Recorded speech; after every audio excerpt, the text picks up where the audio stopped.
For I knew that they would not hear me, because it is a stiff-necked people. But in the land of their captivities they shall remember themselves, and shall know that I am Yahuwah their Elohim. For I will give them a heart and ears to hear, and they shall praise me in the land of their captivity, and think upon my name, and return from their stiff neck, and from their wicked deeds, for they shall remember the way of their fathers, which sinned before Yahuwah.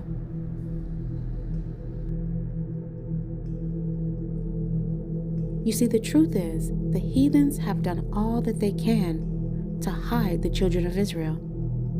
But the Most High said that He would wake us up in the land of our captivity, and we would remember who we are. I found a video that presented these images in a book that you can buy on Amazon that cost no less than $500. Why are these books so expensive? In this depiction, you see Judah, son of Jacob and Leah. Judah was black and should have never been presented to us as a white man, as this would mean the 12 tribes of Israel, who were the sons of Jacob, were also black. As I look at these images of our ancestors, something deep down in my spirit automatically connects. As you look at their faces, you can see that the biblical stories were captured through their eyes. Black biblical images have been hidden all this time, as they put the white people on the forefront to make us think that these were the people of the Bible, when in fact, these pictures that I'm showing you is closer to the way our ancestors once looked. Therefore, we can conclude that we are the very same people, living at the end of time and walking out Bible prophecy.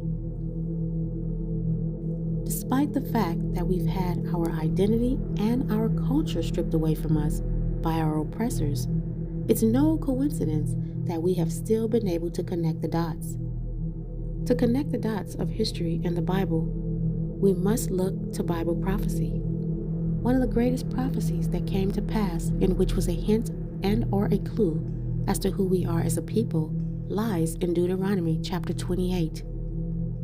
No other race of people were carried away into slavery on ships.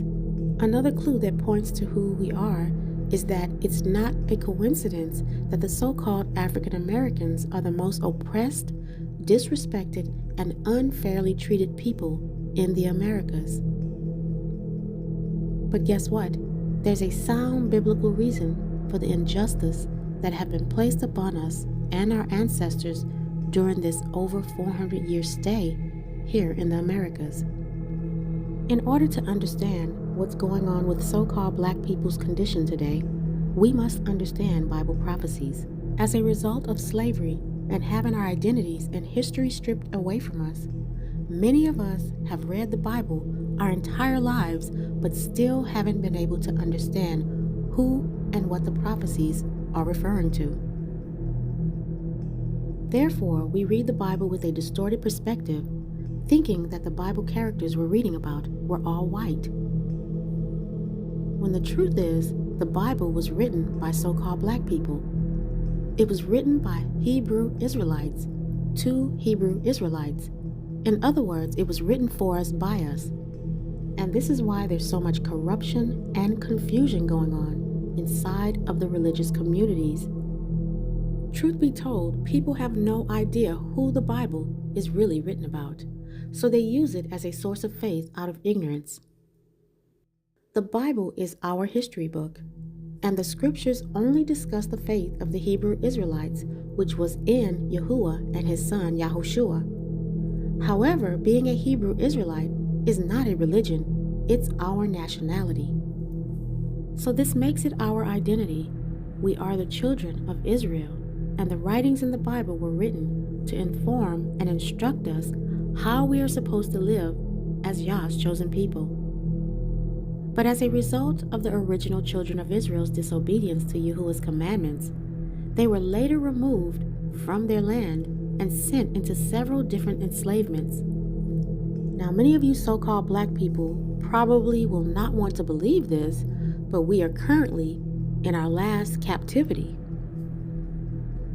When Yahuwah used Moses to bring the children of Israel out of the land of Egypt from bondage, the Most High gave an entire list of curses in Deuteronomy chapter 28 that would befall the children of Israel and their generations to come in the future if they didn't keep his commandments. And these curses were prophecies describing what would befall them in the future if they were disobedient. And these curses were to serve as a permanent sign or indicator as to who the children of Israel are throughout all our generations.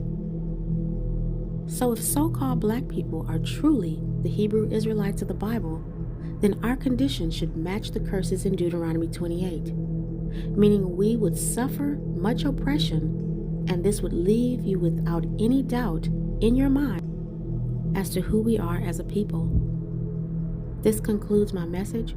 May Yahuwah bless you and keep you and your family safe in this dark hour. Remember Matthew chapter 24 and verse 13. He that endures unto the end, the same shall be saved.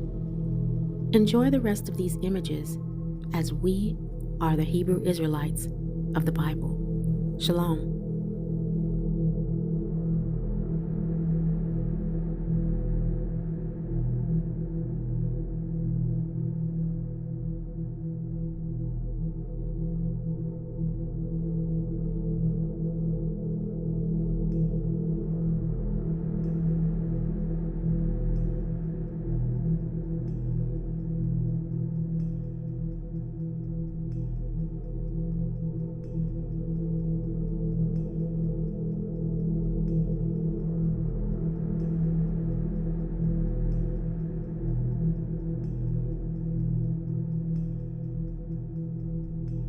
As you see, everything is made at home. So, this is 15th century manuscripts. Sometimes, it's amazing that, people in the 15th century, where they, aware of color, all the saints, even the Virgin, is painted black. Even today, we don't find such paintings in churches. Always, a bright color, not black color. So it has to be studied very, very well. This type of documents. Look, even the evangelist. This is Matthew.